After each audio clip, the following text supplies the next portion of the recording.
리서치명가 메리츠증권과 3프로TV가 함께 준비한 3프로TV 주식대학 겨울학기 2022년 투자 전략과 업종별 시장 전망. 전기차, AI 이런 시대로 간다면 지금 빠르게 성장하고 있는 이 기업들 중에 하나가 아마 이런 공급망을 주도하는 어떤 시대가 오지 않을까라고. 초과 수요란 얘기입니다. 우리가 90년대 중반에 이러한 쇼트지를 한번 겪었고 2000년대 초반에 한번 겪었고 2017년에 한번 또 겪은 적이 있습니다. 이경수 센터장이 이끄는 국내 최고의 애널리스트 23명, 메리츠증권과 함께 2022년 투자 계획을 세우시기 바랍니다. 강의를 수강하시는 분들께는 자동차 섹터 넘버원 애널리스트 김준성 연구위원의 3시간 특강과 277페이지에 달하는 레포트도 함께 드립니다. 또한 투자의 기초를 세우는 데 도움이 되어 큰 호응을 받았던 투자의 정답을 얻는 책 읽기 강의도 함께 제공해 드립니다. 2022년에 주식시장을 미리 보고 박성진, 최준철 대표와 함께 투자 철학도 세울 수 있는 기회, 많은 참여 부탁드립니다. 자세한 사항은 3프로TV 앱 공지사항을 확인해 주세요.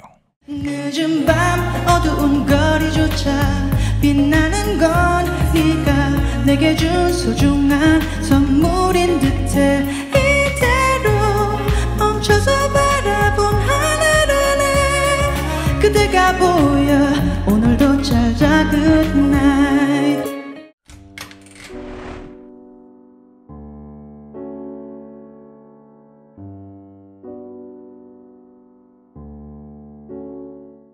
자, 3프로TV 시청자 여러분, 그리고 경제의 신과 함께로 들으신 우리 팟캐스트 청취자 여러분, 그리고 투자자 여러분, 전국에서 또 지구촌 곳곳에서 토요일 아침 8시를 기다려주시는 김프로의 3프로 상담소 찐팬 여러분, 한 주 동안 평안하셨죠? 이제 정말 겨울인데요. 아유, 이게 뭐 오미크론인가요? 오미크론이죠? 아, 걔 때문에 아직도 이렇게 힘듭니다. 지난주 방송을 듣고요. 강제니 님이 이렇게 사연을 보내주셨는데, 늦은 아침을 먹고 커피 한 잔을 마시며 3프로를 듣습니다. 가슴 아픈 사연은 함께 안타까워하고 영혼까지 맑게 해줄 것 같은 이승훈 님의 목소리와 함께 편안한 아침을 맞이합니다. 또 어느 곳에서든 든든한 기둥 같은 존경하는 김프로. 제가 이렇게 쑥스럽네. 돈이 있다면 당장 맡기고 싶은 박세익 천무님, 아이 같은 순수한 매력이 웃음 짓게 하는 윤 교수님 덕분에 휴일에 소소한 행복을 느끼는 아침입니다. 자, 여러분들은 12월에 주말 어떤 아침을 맞으셨나요? 어떤 소소함으로 행복을 느끼고 계신지 궁금하기도 하고요. 혹시라도 돈 문제 때문에, 주식 때문에 또 재테크라는 녀석이 잘 안 돼서 속상한 분들이 계시다면 김프로의 3프로 상담소와 함께 나누고 힐링하는 시간을 가져보시면 어떨까 합니다. 자, 그럼 오늘도 저와 함께 3프로 상담소를 꽉 채워주실 세 분의 초대 손님을 소개하죠. 서울대학교 병원 정신건강의학과의 윤대현 교수님 오셨습니다. 어서 오세요. 네, 제가 3프로에 뭐 당연히 알고 있었지만 인기를 또 체험한 게 한국 땡땡땡 진흥원에 제가 일 때문에 갈 일이 있었는데요. 젊은 청년이 나오셔갖고는 뭐 90도 인사에 제가 택시 잡는 데까지 갈 때까지만 기다리고 빠이빠이까지 해주시는데 너무 3프로 팬이고 다 보고 있고 여기 우리 형님 너무 좋아하고 제일 대박이 일로 옮기고 싶답니다. 땡땡땡 진흥원? 네. 전화 주세요.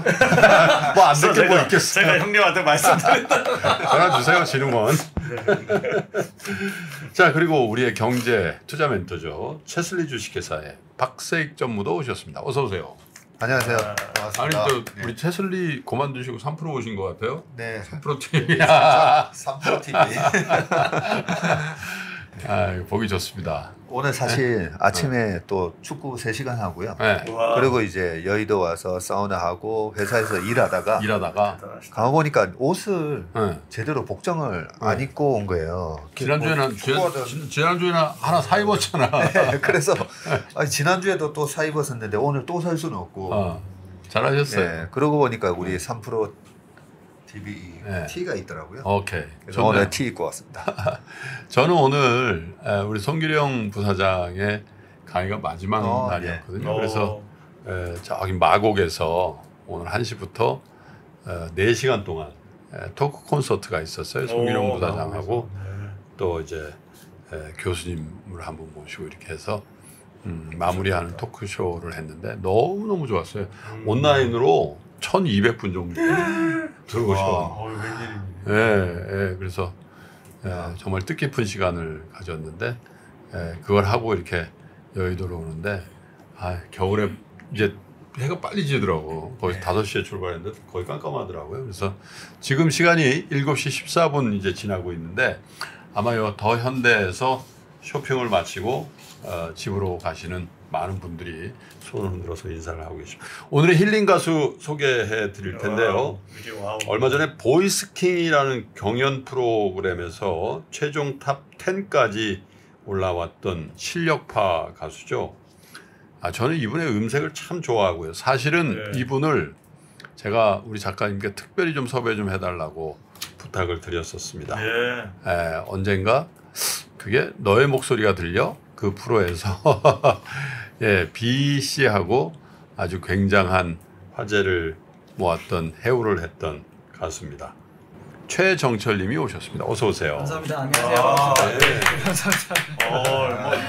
성량이 쭉쭉 뻗으셔가지고요. 너의 목소리가 들려 그게 몇 월 달이셨어요? 이제 너의 목소리가 보여. 그래요. 죄송합니다. 이제 그게 이제 올해 초였거든요. 그래서 이제 그 프로그램을 시작으로 해서 지금 올해 지금 3%까지 이렇게 나오게 됐는데 참 진짜 영광으로 생각하고 있습니다.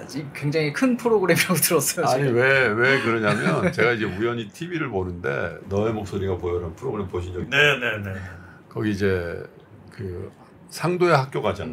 맞아요. 그 영화에 그 드라마에 네. OST를 이제 최정철님이 불렀단 말이에요. 근데 그 드라마의 주인공은 가수 B 씨였단 말이에요.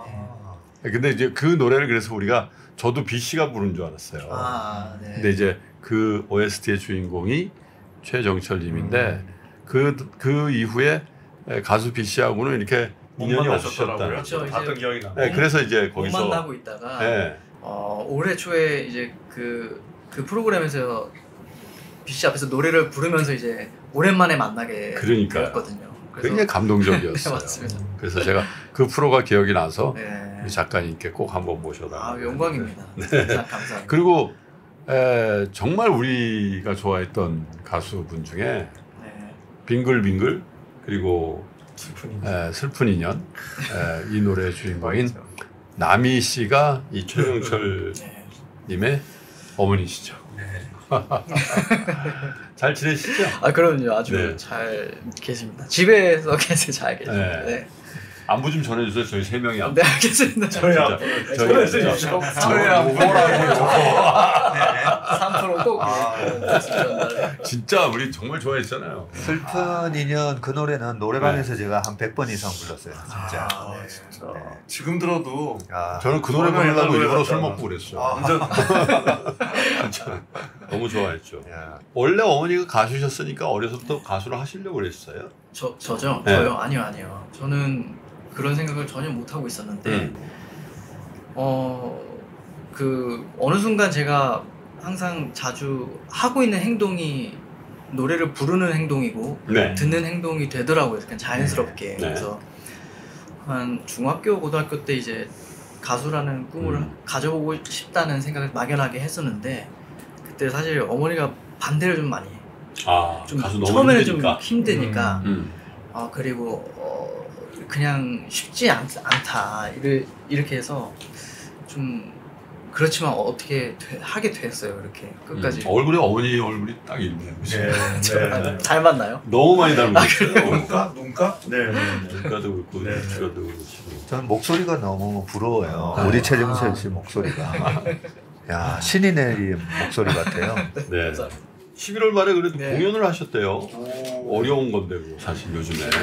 진짜 오랜만에 복귀 콘서트를 했어요. 제가 콘서트를 한 2005년, 6년도에 했던 기억이 나는데 정말 오랜만에 그 너의 목소리가 보여라는 프로그램을 통해서 이제 너무 감사드린 거예요. 저는 이제 많은 분들이 솔직히 그 프로그램 나갔을 때도 기억 못 하고 계실 줄 알았어요. 근데 많은 팬분들이 되게 기억을 해주시고 너무 잘 돌아왔다고 너무 잘 반겨주셔가 저를 그래서 너무 감사해서 올해 뭔가 그런 마음을 되게 보답해드리고 싶었거든요. 제가 근데 보답해드릴 방법은 사실 방송이나 제 얼굴을 많이 보여드리고 이런 방법밖에 그렇죠. 없었기 때문에 보이스킹이라는 프로그램도 한번 더 나가서 도전을 경연 프로그램이지만 네, 한번 나가서 또 색다른 모습을 좀 보여드리기 위해서 도전을 했었고 네. 그리고 또 콘서트까지 네, 하게 돼서 참 감사하고 행복한 한 해를 보낸 것 같아서 예. 근데 또 3%까지 네. 아주 감사드립니다. 유튜브로 하시더라고요. 최정철이라는. 그것도 저 다 올해 만든 거예요. 네. 올해 다 새로운 시작을 한번 해보자 해서 그 유튜브도 개설을 해서 만들어보고 또 SNS도 원래 안 했었거든요. 네. 올해 다 SNS도 한번 만들어보자 해서 다 올해 뭔가 다 주식도 마찬가지입니다. 주린입니다. 주린. 네. 모든 다 처음 하는 그런 기분으로 새 출발하는 중입니다. 네. 자, 오늘은 두 곡의 힐링송을 준비해 주셨으니까 일부 순서에서 저희가 청해 듣도록 하고요. 많은 분들이 사연 보내주셨는데 첫 번째 사연을 우리 윤대현 교수님께 부탁을 드리겠습니다.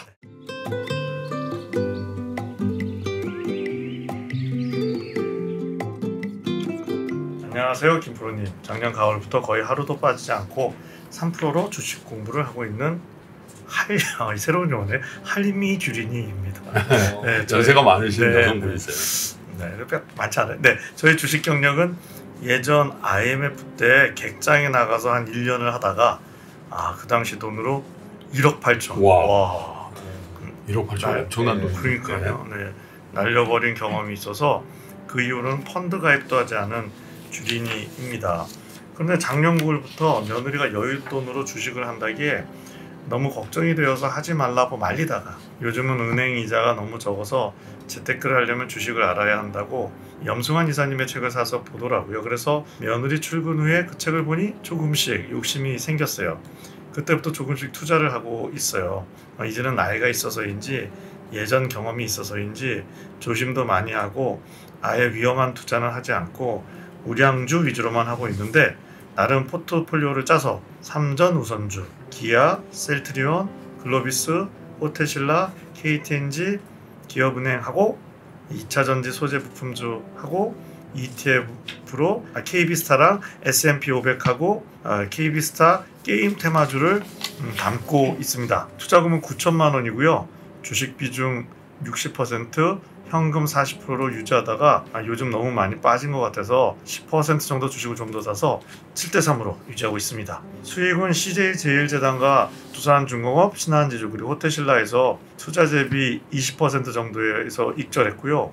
지금 가지고 있는 것들은 전체 15% 이상 수익이 났었는데 요즘 장이 빠지면서 마이너스 4.2%이고 기다리면 올라갈 주식이라 믿어서 불안하진 않습니다. 그런데 한 1년여를 이렇게 하다 보니 확실히 은행 이자보다는 수익이 좋기는 합니다. KB스타 S&P 500 수익이 잘 나고 있지만 새벽에 장우석 부사장님과 이항용님의 미국 주식 프로를 시청하다 보니 저도 이쯤에서 미국 주식을 해보고 싶어요. 그런데 막상 들어가려니까 지금 달러가 너무 올라서 환전해서 미국장에 들어가서 주식으로 10%의 수익을 낼 수 있다고 해도 만약 달러가 다시 1,100원대로 내려와 버리면 하나도 못 번 게 되지 않나요? 정기 예금에 있는 돈을 반이라도 빼서 미국장에 넣어 보려고요. 그래서 지금 들어가야 할까요? 아니면 달러가 내려갈 때까지 기다려야 할까요? 미국장에 들어가면 ETF로 장기 투자를 하고 싶은데 항상 미국 달러가 움직이니까 아무래도 장기적으로 보면 달러가 내려갈 것 같아서 고민입니다. 그리고 국내장에서 외국 주식 ETF를 하는 거하고 미국장에서 직접 하는 거하고 어떤 차이가 있는지요? 또 한 가지 질문은 한 종목만 하는 게 아니고 보통 15개에서 20종목까지를 담고 있는데 종목 분산을 해놓으니 빠지는 장에서는 방어가 좀 많이 되는 것 같습니다.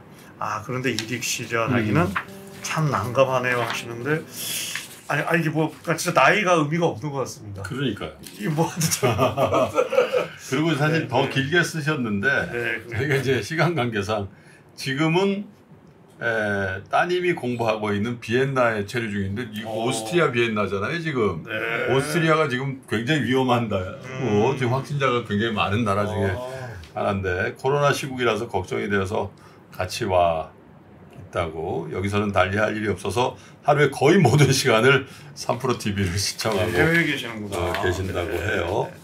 아이고 그 IMF 때 굉장히 안 좋은 투자의 기억을 갖고 계신데 이번에 또 며느리가 읽다 옆에 둔 책을 보시고 다시 주식 투자를 시작하셨다는데 뭐 주식 투자의 관점에서 우리 그 박정부께서 좀 조언을 주세요. 예, 지금 이제 첫 번째 이 IMF 때 그 1억 8천을 날렸으면 지금 돈으로는 거의 10억 약간 넘는 돈이거든요. 넘는 것 같은데요. 그렇죠.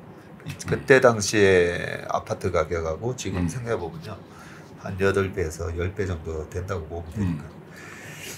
그런데 우리가 이 IMF 때 좋은 경험을 한번 생각해 보면요, 그때 당시에 우리 김프로님은 정확하게 기억하실 건데 우리나라 회사채 금리가 삼성전기의 회사채 금리가 36%까지 올라갔어요. 제가 30%에 샀었어요. 삼성 그렇죠. 전관인가 그걸 샀던 것 같아요. 네, 삼성전관이 삼성 SDS. 그렇죠. 나중에 바뀌었고요. SDI죠. SDI. 네. 우리가 투자를 할 때 투자의 모든 가장 핵심 기본은 절대 망하지 않을 그런 부동산이나 우량 주식을 싸게 사는 게 중요하잖아요. 그렇죠. 아마 김프로님 또 여러 가지 이제 그때 당시에 채권을 아마 고민해 보시다가 삼성전관 절대 망할 회사 아니니까.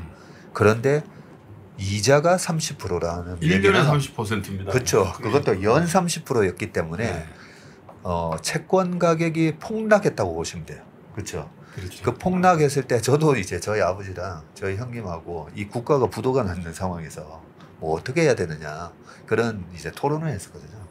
그래서 저도 기억을 하는데 그때 뭐 이상한 주식을 투자하는 게 아니라 그렇게 1년에 30%씩 3년을 주는 그런 회사채를 샀었다면 그렇죠. 사셨지 않습니까? 샀죠. 네.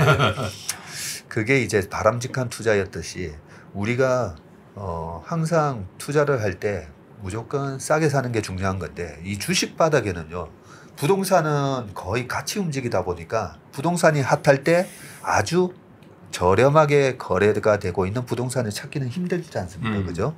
근데 주식은 이 사업별로 이런 어떤 금리가 오를 때 좋은 기업이 있고 금리가 또 낮을 때 좋은 기업이 있고 사업이 있고 그러다 보니까 어떤 국면에서도 보면 굉장히 싸게 거래되는 주식들이 있잖아요. 그렇죠. 네. 그렇기 때문에 최근에 이제 미국장을 한번 해볼까? 장기적으로는 저는 뭐 달러 자산을 내 전체 포트폴리오에서 20에서 많이는 50%까지 가져가도 된다고 보거든요. 네. 그렇기 때문에 지금이라도 이제 미국 주식 한번 해보시는 거는 얼마든지 좋습니다. 얼마든지 좋은데 이제 환율 얘기도 하셨잖아요. 네. 1,200원인데 1,100원 떨어지면 어떡하나. 그런 잔파도 때문에 이제 큰 투자의 원칙을 우리가 뭐 어떻게 보면 장 담그는데 구더기 무서워서 못 담근다. 네, 그런 식일 수도 있거든요. 그래서 1,200원에 한 50% 들어가셨다가 원화가 좀 강세로 갔을 때 좀 더 이제 비중을 늘리면 되니까 저희도 저희 고객들한테 그렇게 말씀을 드립니다. 환율 맞추기가 주식 맞추는 것보다 더 어려워요. 훨씬 어렵죠. 훨씬. 네. 네. 그런 차원에서 이제 환율이 1,100원까지 떨어지면 어떡하나? 그거는 이제 우리가 주식을 살 때도 내가 지금 10,000원에 사는데 8,000원까지 떨어지면 어떡하나? 그런 이제 막연한 두려움 때문에 우리가 액션을 하는데 조금 지장이 생길 수 있기 때문에 환율은 너무 걱정 안 하셔도 되는데 저는 이제 항상 어떤 투자 자산에 이제 투자를 할 때 장기적인 추세가 어떻게 되느냐를 보거든요. 환율을 잘 생각해 보시면 IMF 전에 우리나라 환율이 600원에서 700원 왔다 갔다 했었잖아요. 그리고 나서 IMF를 거치면서 이제 1,800원 갔다가 지금은 1,200원, 1,100원이 약간 그런 중심 가격 그렇죠. 피벗이 됐고요. 아마 15년, 20년 뒤면 1,400원에서 1,500원이 중심 가격이 될 수도 있어요. 왜냐하면 페드가 저렇게 돈을 찍어내고 유로가 돈을 찍어내고 하면 제가 이제 우리가 왜 주식을 해야 되고 왜 부동산을 해야 되는지에 대한 그런 큰 원리를 말씀드리면서 하는 이유가 기축통화국이 계속 돈을 찍으면 기축통화국의 통화가 원래는 더 디밸류에이션 가치가 하락해야 되잖아요. 그렇죠. 근데 기축통화국이다 보니까 네. 달러가 더 이 디프리시에이션 또는 디밸류에이션 되는 게 아니라 그 주변 통화국의 가치가 더 떨어져요. 왜 그러냐면 제가 윤대영 교수님한테 지금 질문을 들어볼게요. 제가 윤 교수님한테 1억을 10년 뒤에 쓰실 수 있도록 제가 1억을 윤 교수님 앞으로 좋은 일 하시는데 쓰세요. 근데 10년 뒤에 드릴게요. 근데 달러로 드릴까요? 원화로 드릴까요? 베트남 동으로 드릴까요? 브라질 헤아라로 드릴까요? 그럼 이제 달러로 달라고. 이러면요. 거의 모든 분들은 다 달러를 달라고 그러세요. 달러를 그렇게 많이 찍었음에도 불구하고 달러를 갖겠다는 거거든요. 완전 뭐 이런 신뢰가 있는 거예요. 예, 그래서 통화의 선호도에 따라서 주변 비기축 통화국의 그 통화의 가치는 달러를 찍은 것보다 더 많이 떨어진다라고 저는 생각합니다. 장기적으로. 예, 그런 측면에서 달러 자산을 우리가 어느 정도 가져가는 게 좋은데 제일 좋은 거는 뭐냐면요. 미국도 보면 그동안에 100년 동안에 자산 가치가 어떻게 올랐는가 보면 부동산, 채권이 제일 낮고 그죠? 그 다음에 부동산, 그 다음에 소위 말해서 대형주, 라지캡, 그리고 스몰캡 주식 이런 식으로 상승률이 제일 높거든요. 그렇게 보면 미국의 혁신기업의 주식을 가져가는 게 아주 좋은 전략이기 때문에 환율이 1200원 뭐에서 너무 이렇게 환율이 빠지면 어떡하나 그런 고민보다는 일단 50% 정도는 한번 액션을 해보시는 게 좋을 거다. 뭐 그런 생각을 하고요. 미국 기업하고 한국 기업하고 이제 만약에 50대 50을 투자를 한다면 어떤 개념으로 하셔야 되냐면요. 이거는 우리 이 방금 사연을 주신 분만 아니라 모든 분들한테 제가 드리고 싶은 얘기인데 네. 한국 주식 최근에 약하다고 너무 이제 한국장 안 되나 봐 이런 아우성이 많았었잖아요. 미장가자. 네, 미장가자 그리고 최근에 가장 스트레스를 많이 준 주식이 우리나라 개인 투자가 분들이 가장 많이 투자를 했던 삼성전자가 지지부진하니까 이제 이런 얘기가 나왔던 거거든요. 그런데 제가 마이크론하고 비교를 해드리잖아요. 마이크론 테크놀리지라고 미국의 하이닉스 같은 그렇죠. 반도체 기업이 3위 업체죠. 네, 올해 96.6불을 찍었다가 65불까지 갔다가 최근에 85불까지 올라오는 와중에 하이닉스도 15만 원에서 9만 원 갔다가 최근에 12만 원까지 거의 반도체 기업은 거의 똑같이 움직였습니다. 삼성전자가 제일 부진하더라고요. 네, 그런데 삼성전자는 반도체만 있는 게 아니라 여러 가지 그렇죠. 모바일이랑 사업부가 있다 보니까 삼성전자가 하이닉스나 마이크론만큼은 안 빠졌어요. 네, 하이닉스나 마이크론은 고점 대비 거의 40%까지 빠졌거든요. 한 39% 빠졌는데 삼성전자는 또 그만큼 또 덜 빠졌어요. 그러다 보니까 올라올 때도 좀 약간 부진해 보이는 그런 모습이 보이는데 어쨌든 각 사업부별로 어떤 사이클이 있기 때문에 나타나는 현상이기 때문에 이 부분에서 이제 결론이 뭐지? 한국 기업은 웬만하면 사이클 기업이 많으니까 이 사이클을 잘 타는 매매를 하셔야 되고요. 거기에 내가 자신이 없다? 그러면 미국의 이 패러다임을 바꿔가는 혁신 기업에 좀 비중을 많이 장기적으로? 해서 나는 장기적으로 그냥 갈래. 10년 전에 애플을 샀고 뭐 20년 전에 뭐 아마존을 사서 그렇게 장기적으로 수익 나는 그 그림을 보고 살래. 자기 스타일에 좀 맞게 투자하시면 될 것 같습니다. 네. 환율 맞추기가 이 주식보다 어렵다는 말씀을 그냥 드린 게 아니고요. 주식은 사실은 뭐 삼성전자다 애플이다 그러면 그 주식의 내재 가치라는 걸 우리가 네. 계산해낼 수가 있잖아요. 그러네요. 뭐 이익으로 자산으로 그죠? 네. 근데 환율은 내재 가치를 구하기가 참 어려운 게 이게 환율 바꿀 환자기 때문에 이 교환 비율이거든요. 그러니까 이게 상대방이 있는 가격이란 말이죠. $1 환율이지 네. 그냥 한국 환율은 없는 거죠. $1 환율, $1 그러네요. 환율, $1 유로 환율, 또 $N 환율 이건 관계이기 때문에 제 주변에 뭐 주식 펀드 매니저도 있고 우리 저 박세익 전무님처럼 그리고 채권 펀드 매니저도 있고 또 FX 딜러라고 하죠. 네. 환 이렇게 잘 운용하는 분도 있는데 직업의 수명이 환 FX 딜러가 제일 짧죠. 네.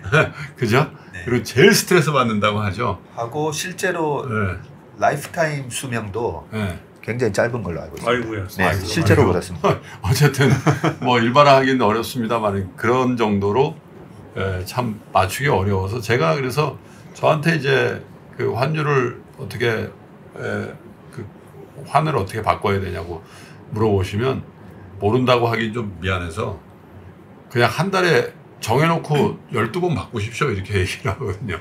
네? 1월 15일, 2월 15일 이게 쭉 스무딩 하시라고 그렇게 말씀을 드리는데 그리고 또 한 가지는 여러분 달러로 주식을 사시면 딱 미국 주식을 파는 순간 한국 돈으로 갖고 오실 생각을 하지 마세요. 그냥 달러로 놔두시는 거예요. 네, 우리 자산 중에 일부는 그냥 달러로 갖고 있다가 또 쉬었다가 또 그 달러로 주식하고 어차피 원화로 갖고 오신다고 해서 이자도 별로 안 나오니까 그죠? 그렇게 운영을 좀 편안하게 하시면 좋을 것 같다 이런 말씀을 박세익 전무도 드리고 저도 드리고 이게 연세가 얼마신지 모르겠는데 할미 주린이라고 한 거 보니까 네 며느리도 있고 어쩌면 손자 손녀도 있는 분 같아요. 이게 연세 많으신 분들이 막 이렇게 주식을 하는 거는 정신 건강에 좋은 거잖아요. 실제로 네 뭐 진짜 비슷한 경우신데요. 자기가 말렸었는데 이제 하는 거 보니까 좀 자기 재밌고 정신 건강이 어떤 거 같으냐 상담실에서 물어보시는 네, 우리 분들도 계세요. 그럼 이제 뭐 저야 좀 아니 그 뭐 정말 스트레스 받지 않는 선에서 적절한 시드 금액으로 하시는 거는 일로 느껴지기 때문에 그거는 뭐 몸 마음 뭐 장수에도 도움되는 걸로 연구되어 있어서 적극 권유하는데요. 이 사실 이 우리가 그러니까 인생 후배들이 선배님들을 향해서 좋게 썼던 단어들이 이게 좀 생각을 해봐야 될 게 제가 뭐 말씀드린 적도 있는데 그 인턴이 60대 형님한테 어르신이라고 했다 혼나고 민원받았다는 얘기 듣는 것처럼 뭐 어르신이니 뭐 할머님 할아버님 이런 용어를 좋은 용어인데 이거는 이제 뭐 본인이 이렇게 재밌게 쓰시면 좋지만 이 그냥 다 형 아니면 누나다 이렇게 규정해야 되지 않을까 싶고. 자 그래서 뭐 연세를 밝히지 않으셨지만 이게 저희가 들 때는 야 진짜 불굴의 의지가 있으시다. 네. IMF 때 사실 그리고 이제 사연 보면 남편분이 되게 자애로우신 분. 근데 남편분도 잘 몰랐나 봐요 그때. 근데 남편분이 직장생활 하시는 또 어르신인데 그런 형님인데 괜찮아 몸 안 다쳤으면 됐지 그랬다는 거 아니에요? 아니 코로나 블루 예방 또 그 사회적 거리두기 때문에 해외에서 힘드신데 그러니까. 여러 가지 측면에서 좋으신 것 같습니다. 네. 어머님은 주식을 좀 하시든가요? 정철 씨? 아니에요. 어머니는 주식을 해본 적이 없으세요. 그래서 그냥 이 프로그램에 나온 것 자체도 아마 모르실 거예요. 모르실 거예요. 네, 그래서 이제 끝나고 난 다음에 잘 말씀드리도록 하겠습니다. 그래요. 네. 너 왜 그런 데 나갔니? 주식 배우려고 그러니 걱정하시는 거 아니죠? 진짜 대한민국은 3% 아는 분과 모르는 분로 나눠지는 거. 예. 진짜 그래요. 진짜. 노래를 하나 청해 드릴게요. 네, 어떤 노래를? 데려다 줄게라는. 데려다 줄게? 네, 노래입니다. 최정철님의 노래를 듣겠습니다. 데려다 줄게. 박수로 청해 듣죠.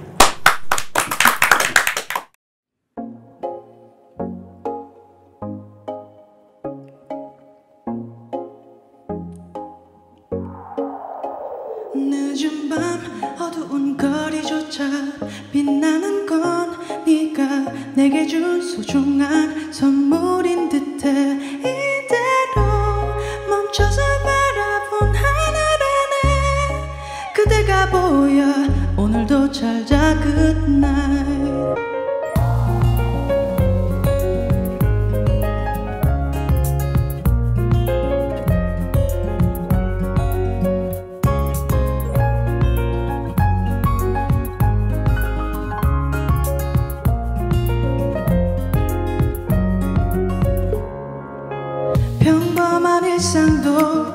지루했던 매일도 오래전 일인 듯해 널 곁에 둔 순간 달라진 온도에 내일은 더 선명해져 스쳐가는 시간 좀 더 머물고 싶어 너의 곁에 지금처럼 모두 잠든 달빛 아래 그저 너 걷고 싶어 오늘 밤 데려다 줄게 늦은 밤 어두운 거리조차 빛나는 건 네가 내게 준 소중한 선물인 듯해 이대로 멈춰서 바라본 하늘 안에 그대가 보여 오늘도 잘 자 good night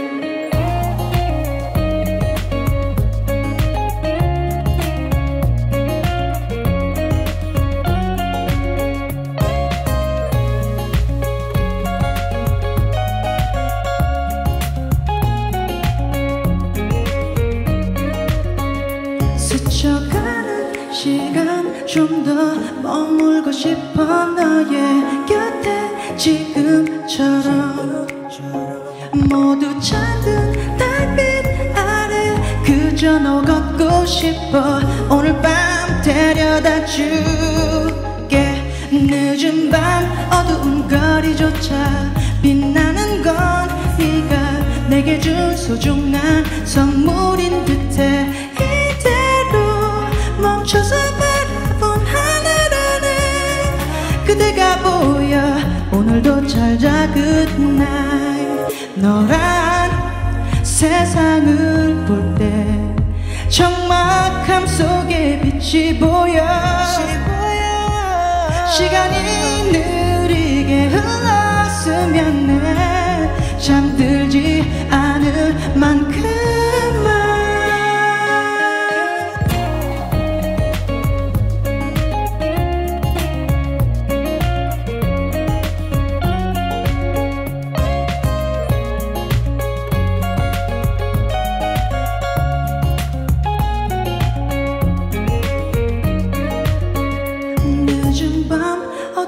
거리조차 빛나는 건 네가 내게 준 소중한 선물인 듯해 이대로 멈춰서 바라본 하늘 안에 그대가 보여 오늘도 잘 자 good night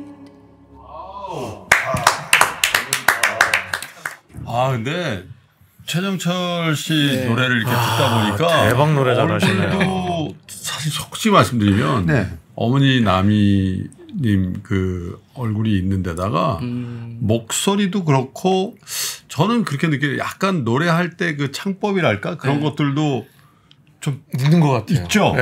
그런 얘기 많이 듣지 않아요? 그러니까 제가 올해 방송을 하고 나서 그런 말씀들을 되게 많이 들었어요. 그래서 그런 어머니의 색이 많이 묻어 나온다고 해서 그래서 근데 제가 이제 어머니한테 가서 물어봤죠. 엄마 그 많은 분들이 댓글로 많이 닮았다고 한다. 어떻게 생각하냐. 그러니까 잘 모르겠대요. 그러니까 이거는 이제 저희 둘은 모르는 건데 항상 그런 말씀을 많이 들어서 그러니까 막 이게 막 잘 모르지만 막 진성 가서 막 공감해서 막 이 와이드 스펙트럼으로 막 이러는 거 좀 맞죠? 이렇게 막 많이 쓰시 왔다 갔다 하시잖아요. 그렇죠? 이 노래가 특히 그랬죠. 슬픈 인연이 몇 년도 발표된 노래인지 아세요? 그 노래는 제가 태어나고 얼마 안 됐었던 그러니까 그 몇 년도입니다. 아마 제가 알기로는 정확하진 않지만 80 연대 후반? 그때 후반이었던 것 같아요. 그런 것 같아요. 후반 중후반 정도였던 것 같아요. 그 슬픈 인연을 슬픈 인연 여름에 부르는 것보다 그렇죠. 추운 겨울에 그죠? 원래 연말 송년회가 많잖아요. 너무 좋습니다. 하고 감사합니다. 플레이리스트에. 감사합니다. 근데 여기 막 댓글 보니까 목소리 여전히 좋네. 왜 다시 이제 나오신 거예요? 막 이런. 맞아. 한동안 왜 잠깐 왜 쉬신 거예요? 한동안 지금 공백이 있었잖아요. 네, 좀 이제 음악을 하다 보면 사실 뭐 자연스럽게 또 올라갔다가 주식도 그렇잖아요. 제가 주린이라 잘 모르지만 네. 오르락 내리락 하듯이 저도 음악 생활하면서 뭔가 또 잘 됐을 때가 있고 또 안 됐을 때도 있었을 텐데 또 그런 와중에 또 집에서 또 이런 생각도 해보고 또 앞으로 계속 해야 되는가 음악을 계속 해야 되는 이런 생각도 해보는 타이밍에 네. 또 군대도 다녀오게 됐고 그리고 다녀오고 나서 또 다른 일도 한번 해보고 싶어서 좀 음악이 아닌 또 다른 사업도 좀 해보고 어떤 이런 타이밍이 있었던 것 같아요. 그래서 그동안에 음악을 조금 아예 놓은 건 아니지만 작곡이나 이런 건 계속 하고 있었거든요. 근데 이제 잠시만 좀 그 뒤로 하고 좀 다른 일을 해보다가 올해 이제 아까 말씀드린 그 프로그램에 그렇군요. 좀 우연한 기회에 어떻게 나오게 되어서 지금 3%를 이렇게 나오게 된 겁니다. 네. 야, 근데 기본적으로 노래 실력도 탁월하시고 네. 감사합니다. 야, 그 음색이 정말 네. 그죠? 아, 이 라이브로 들으시면 정말 그러니까 끝장인데 진짜. 우리 저 박세익 전무님이 감회가 새로운가 봐요. 데려다 줄게 그 왔다 갔다 했다는. 그것보다 네. 우리 최정철 씨 보면서 네. 아까 노래 부를 때도 그렇고 야, 참 그 뭐지? 엄친아? 진짜 뭐 다 가진 것 같은 아들. 네, 얼굴도 그죠? 그렇고 저런 천상의 목소리. 그래서 되게 부러웠어요 보면서.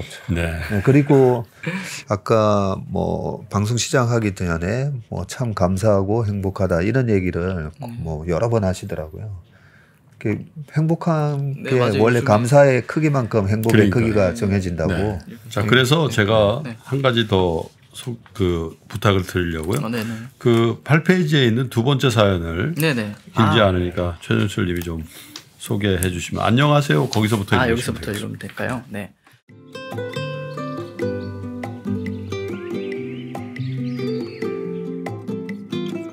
네, 안녕하세요. 3% 상담소를 애청하는 팬입니다.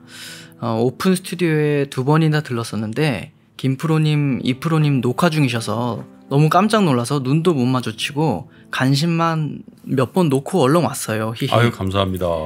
네, 우리 정프로님은 저의 항우울제입니다. 저는 연블리님 방송과 3% 방송 열심히 보고 코스피 위주의 시총이 큰 우량주들 위주로 보수적으로 투자를 하고 있습니다. 올해는 한국 코스피 우량주들마저도 1년 내내 부진해서 현재 제 종목들은 15%에서 20%까지 손실인 종목이 많습니다. 그런데 이번 주에 외국인의 수급이 크게 변하면서 그동안 너무 많이 빠졌던 코스피 대표 우량주들이 하루에도 5%에서 7%까지 네. 올라가고 있는 걸 보면서 놀랍네요. 삼성전자는 하루에 4%, 5%씩 막 쭉쭉 올라갑니다. 그런데 고민은 이렇게 종목들이 수급이 급속히 회복될 때 현금을 더 써서 평단가를 낮춰서 손실을 줄여야 하는 건지 아니면 윤지호 센터장님 말씀대로 현금을 다 쓰지 말고 잘 가지고 내년까지 가야 하는 건지 판단을 못 하겠어요. 종목이 어마어마하게 주가가 올라도 제 종목은 아직도 마이너스라서 자꾸 추가로 매수해서 평단가를 낮추고 싶은 유혹이 생깁니다. 이거 어떻게 해야 될까요? 어려운 얘기죠. 그죠? 네. 이 말씀을 들으면 현금 갖고 있는 사람 말씀을 들으면 그게 또 지당한 말씀 같고. 그렇죠. 막상 딱 올라가는 날 특히 삼성전자 같은 거 올라갈 때는 이게 너무 쉬워 보이거든요. 그죠? 네. 네, 그 대형주 뭐 거래도 뭐 충분하고 그러니까 야, 저거 사서 평단가 좀 낮춰서 그럼 더 빨리 팔 수 있는 거 아니야? 이런 생각도 할 수 있는데 어떻게 해야 돼요?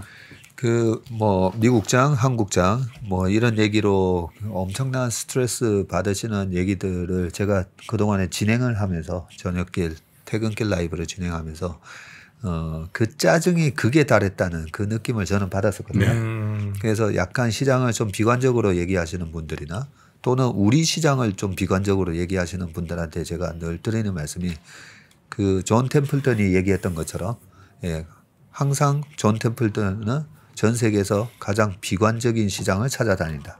왜냐하면 비관적일수록 주가가 싸게 거래가 되니까. 그런 측면에서 저는 이제 이 대형주 약세 현상이 약간 끝에 달했다라는 저는 그런 느낌을 받았었는데. 저희들이 요즘 파시잖아요. 네.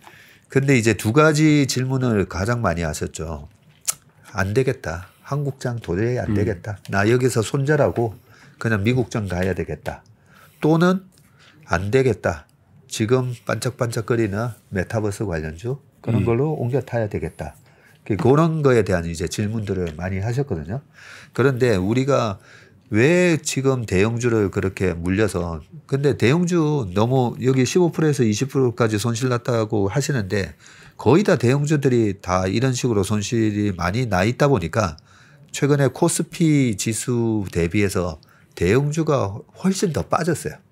대형주 제가 오늘 오기 전에 한번 보고 왔거든요. 12월 5일 기준으로 연초 대비 대형주가 거의 12.6% 빠졌더라고요. 어우. 많이 빠졌어요. 네. 그래서 나만 내가 좀 투자하는 게 바보같이 투자하고 있나? 그게 아니라 대형 우량주들이 그 정도 빠졌으니까 내가 뭘 잘못하고 있다라고 그렇게 너무 자책은 안 하셔도 되는데 그렇게 좋은 우량주들이 지금은 너무 착한 가격에 와 있고 그 착한 가격에 와 있는 이유가 안 되나 보다. 이 장은 안 되나 보다. 네, 그런 짜증이 이제 극에 달해 있는 그런 상황이었기 때문에 우리가 장기적으로 투자를 이렇게 하는 게 맞나요? 뭐 이런 질문도 많이 하셨잖아요. 그렇죠. 네. 그래서 제가 주식을 이제 작년 올해 처음 시작하시다 보니까 주가의 변동성이라는 걸 이해를 못하고 좀 고가에 오래 사셨어요. 대형주 위주로 사시는 분들은 그런 분들은 우량주를 소위 말해서 거인의 어깨에 올라타라는 얘기처럼 내가 거인의 어깨에만 올라타면 수익을 낼 줄 알았는데 단기적으로는 그 변동성의 꼭지에 사면 이렇게 손실도 날 수는 있는 거거든요. 그랬을 때 밑에서 이 주식을 팔고 갈아타는 게 아니라 이렇게 착한 가격이 됐을 때 오히려 비중을 늘려야 되는 네. 그런 전략으로 가야 됩니다. 그래서 제가 감히 물타기 하세요라고 계속 말씀드렸던 거잖아요. 근데 이번 11월 달 최근 한 달 동안에 외국인이 우리나라 시장에서 얼마 샀는지 아세요? 글쎄 금방 또 이렇게 많이 샀대요. 한 달 제가 12월 5일 기준으로 1개월 2조 7천억? 1개월 외국인의 매수 규모를 제가 확인하고 왔는데요. 네. 얼마 샀냐면요. 거의 7조를 샀어요. 11월 한 달에요? 네. 11월 5일부터 12월 5일까지 한 달. 11월부터 12월에. 예. 직전 한 달. 딱 직전 한 달인데 그것만 하더라도 엄청나게 많이 산 거죠. 그러네요. 네. 그리고 작년 11월 달에 삼성전자랑 하이닉스가 치고 올라가던 장이 있었잖아요. 그때는 뭐 LG화학도 올라가고 SDI 다 올라가던. 그렇죠. 그때도 작년 11월 달에 얼마 샀는지 제가 체크해 봤더니 거의 비슷한 규모를 샀었더라고요. 그게 지금 최근 한 달 동안에 코스피를 4조 7천억 사고요. 그다음에 코스닥도 꽤 많이 샀더라고요. 코스닥을 또 많이 샀어요. 코스닥을 한 1조 2, 3천억 사서 한 6조 샀고 작년 동기 때에는 한 7조 샀었고요. 근데 선물을 또 외국인이 한 10,000계약을 샀어요. 그것도 한 7천억을 더해주면 거의 7조를 산 거죠. 그러네요. 그럼 외국인들은 여기서 왜 샀을까? 그렇게 짜증나서 이렇게 센티멘트가 투자 센티멘트가 다운돼 있는 시장을 보니까 팔고 미국 가는데 그들은 미국 팔고 한국 왔다는 예, 보니까 너무 싼 거죠. 너무 싸니까 그렇게 매수로 들어간 거죠. 예, 그렇기 때문에 우리가 여기서 자꾸 추가를 매수를 해서 평단가를 낮추고 싶은 유혹이 생기는데 어떻게 해야 됩니까? 우량 주식은요. 근데 우량 주식인지 아닌지를 이제 판가름을 해야 되잖아요. 그러면 최근에 10년 동안의 이 주가 차트를 보면 이렇게 변동성은 있지만 꾸준히 이렇게 올라가는 주식이 있습니다. 거기서 하나 더 체크하셔야 되는 게 있어요. 이익도 그만큼 매출과 이익도 그만큼 증가했는지 확인해보고 그런 기업이라면 웬만하면 떨어질 때 웬만하면 싸게 비중을 많이 늘려서 평단가를 낮추는 게 맞습니다. 그래서 제가 재밌는 사연을 하나 말씀드리면 가수 김광진 씨 있잖아요. 마법의 성 불렀다. 광진이 형이랑 그저께 저녁을 먹었어요. 저녁을 먹었는데 그 광진이 형이 그 책을 썼는데 지키는 전략이라고 책도 쓰셨어요. 그런데 금융인이시잖아요. 그렇죠? 예, 그렇죠. 펀드 매니저도 하셨고 편지, 마법의 성 엄청난 주옥 같은 곡을 쓰신 분이잖아요. 근데 3시간 내내 하시는 얘기가 뭐냐면 3시간 내내 물타기 한 얘기만 하셨어요. 3시간 내내 물타기 얘기. 그러면서 하는 얘기가 물타기가 정말 중요하다는 거죠. 네, 그런데 제가 보면서 물타기 하다가 하나 망한 주식도 있었더라고요. ETN이나 선물 옵션 같은 경우에는 그게 특히나 옵션은 한 달짜리 거의 로또나 마찬가지잖아요. 고기가 나가고 휴지 조각들. 네. 그래서 그 만기 기간까지 어떤 구간을 회복하지 못하면 꽝이 되거든요. 빵이 되거든요. 그래서 옵션 같은 경우는 물타기나 이런 걸 절대 하면 안 되는 거예요. ETN이나 보통 보면 이제 그 파생 상품을 언더라잉 에셋으로 가지고 이렇게 하는 경우가 있기 때문에 조심하셔야 되는데 우량주는 아니다는 거죠. ETN이 여러분 뭐 다른 게 아니고요. 자산운용사에서 하는 거는 ETF 펀드고요.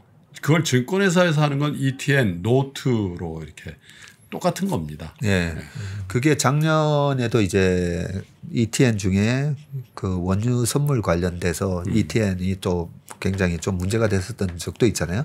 그래서 약간 이런 파생상품 베이스로 하고 있는 거는 그렇게 물타기를 하는 건 아닌데 어쨌든 내가 제대로 공부해서 이 주식은 사람들이 왜 이 주식을 이렇게 싸게 팔고 있지? 왜 사람들이 여기에 관심을 안 갖지? 예, 그럴 때 이렇게 평단가를 낮추는 물타기 매매는 오히려 부자들이 다 주식에서 장기적으로 성공한 사람들이 쓰는 전략이라는 거죠. 네. 물타기 해보셨어요? 네. 아직 물타기 이제 안 물려보셨군요. 네. 물려본 적이 없는 거 아니에요? 아닙니다. 다 떨어져. 그냥 제가 여러 가지 막 빨리 팔고 뭐 하다 그러는 거 다 지금 이제 버티기 하다가 이제 좋은 거 하고요. 네. 이제 다음 연습할 게 이제 물타기를 한번 해봐야겠네요. 물도 타고 불도 타고 그러는 거예요. 네. 아유, 정철 씨. 네. 스케줄도 그렇고 노래도 두 곡밖에 못 하셔서 이제 마지막 그렇죠. 마지막 힐링송을 또 하고 뭐 불러주시려나.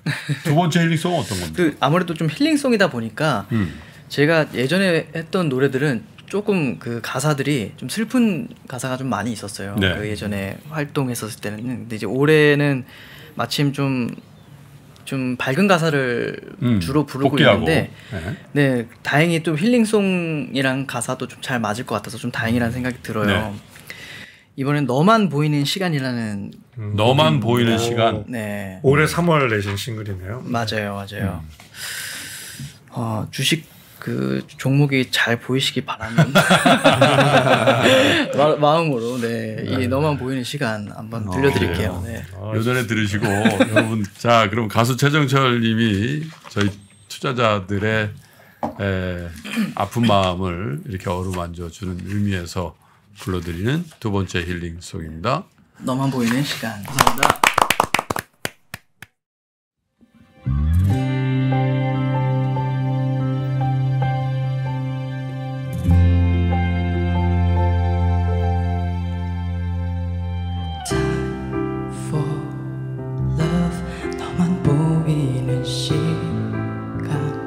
소란했던 하루의 언덕 넘어 마주하는 너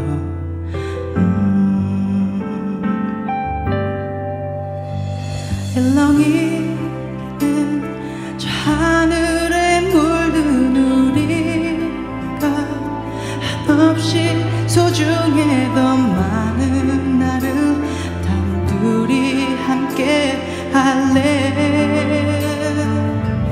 Because we love more than life 때론 바람 불어와 날 밀어내려 해도 흔들리지 않아 그대도 나와 같단 걸 알아 맘이 사랑하니까 네 맘 이대로 지켜내면 돼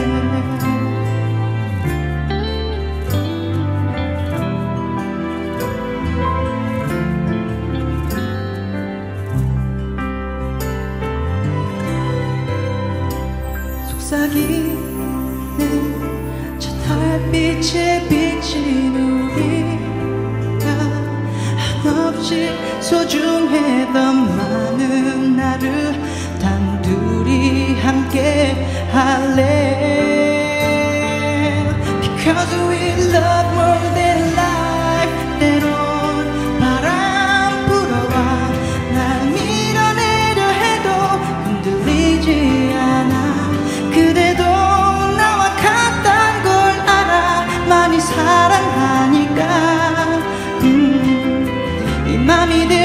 지켜내면 돼. 아득했던 내일은 오늘이 지나면 더 선명해지고 너 하나로 감사해.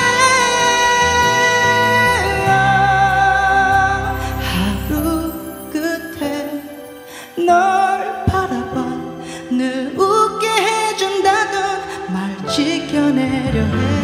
그대도 나와 같단 걸 알아. 많이 사랑하니까 맘 이대로 지켜내면 돼.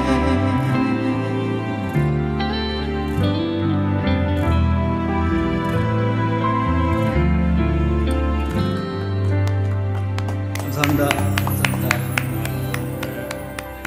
너무 잘하신다 노래. 그러니까. 아 이렇게 노래 잘하시는 분이 왜 이렇게 오래 쉬신 거예요? 네? 어디 갔다 온 거야? 네? 네, 감사합니다. 스튜디오에서 밖에서 들으면요 정말 더. 그러니까. 아 원래 뭐 많은 분들이 이렇게 오시지만 사실 최정철님이 뭐 최근에 이제 뭐 방송도 하시고 그랬지만 이렇게 와 누구다 이렇게 막 맞아요. 얼굴이 많이 알려주신 분이 아니잖아요. 맞아요. 그죠? 네. 그런데도 가다가 거의 다 서. 그리고 이 누구야 이거? 막 이런 표정이 이거 뭐 누가 온 거야? 막 이런 느낌. 그죠? 주린입니다. 노래 막 고개를 돌리시는 그러니까 분들이 말이에요. 많으시더라고요. 예. 그 사운드가 워낙 그죠? 네. 매력적인 보이스고 아이고 감사합니다. 앞으로 네. 큰 가수 되시기를 기원하겠습니다. 감사합니다. 네, 그리고 감사합니다. 주식도 대박 나세요. 네, 감사합니다. 그리고 꼭 미션 있습니다. 네. 어머니 한번 여기 나오시라 그러세요. 아, 네. 한번 제가 네? 저희가 진짜 지극정성으로 모신다고. 네, 지극 증성으로. 네? 네. 저희가 좀 매신다고. 네. 열혈 남이님의 팬들이 있다고 꼭 전해주세요. 꼭 슬픈 인연 들으면서 술 많이 드셨다고. 뭐 그날은 저 술도 안 하고 좋지. 투표에 들어오지. Why not? 아니 남인 선생님 오시면 우리 세 명이서 한번 노래 한번 부르시죠. 그렇죠. 좋죠. 슬픈 인연. 네. 네. 아니 여기 모셔놓고 빙글빙글 앞에서 백댄스 또 하고 두 곡의 힐링송과 또 사연을 소개해 주셔서 정말 감사드리고요. 감사합니다. 또 앞으로 방송에서 공연에서 또 네. 앨범으로 여러분 우리 최정철님 많이 사랑해 주시면 감사합니다. 감사합니다. 고맙습니다. 네, 감사합니다. 네, 너무 좋았습니다. 네. 자, 최정철님은 이렇게 스케줄상 좀 보내드리고요. 저희도 한 5분 정도 쉬면서 목을 좀 축이고 여러분과 2부에서 다시 찾아뵙겠습니다. 멀리 가지 마시고요. 저희 다시 오니까 잠시 후에 여러분 다시 뵙겠습니다.